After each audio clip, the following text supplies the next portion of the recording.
Hi, I'm Dr. Lisa Oates, talking herbs with the beautiful, lovely, gorgeous Dr. Sue Evans, and we're talking about sage. So easy to grow. I mean, it might take a while to, like, I often find, well, with many plants and certainly with sage, that, you plant it and you want it to grow profusely, but it sort of seems sometimes can take a year to just kind of think about it, and then it will grow.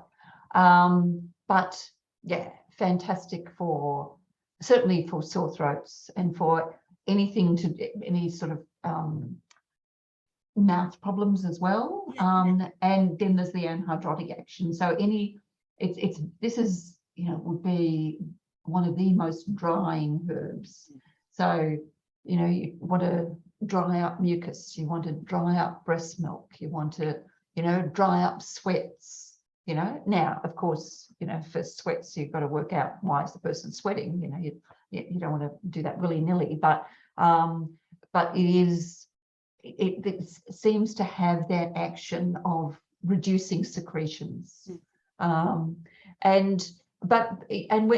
So it's called antigalacticol, so it will reduce breast milk, but it's not, don't be too paranoid about that. I mean, it's not you take a cup of sage tea and therefore you'll never breastfeed again.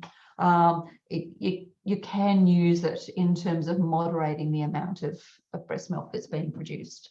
So reducing and then, increasing later, or, reducing if there's engorgement, and then increasing later. But it's, such an easy plant to grow, and it's got, with the respiratory action of being so great for sore throats in particular, and the antimicrobial action. It's a really useful plant to have in the garden.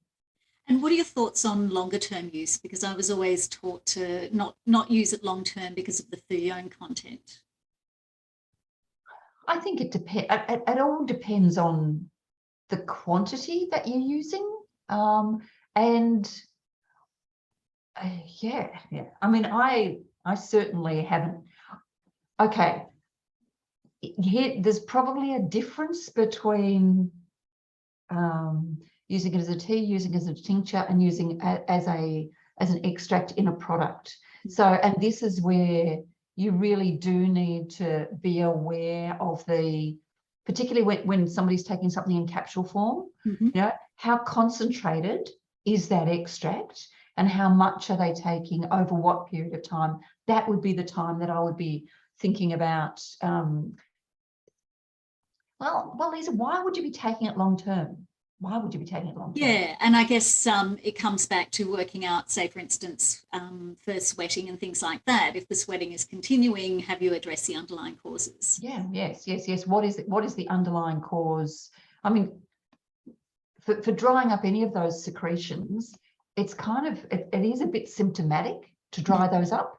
Really, whether that's mucus or and the breast milk, like, I mean, you'll dry that up, and that's not a long-term condition if you're trying to help a woman reduce her breast milk. If it's sweating, then yes, absolutely, you need to be dealing with the underlying conditions. And so I suppose I don't know that I would be using it preventatively, say, for hot sweat, for hot sweats. I'd probably be trying to do other things as well. I do find it's a lovely adjunct initially because it has such a good effect while you're doing that underlying work, just to sort of keep people on track. Yes, and so then it's something that you can come and go from, really.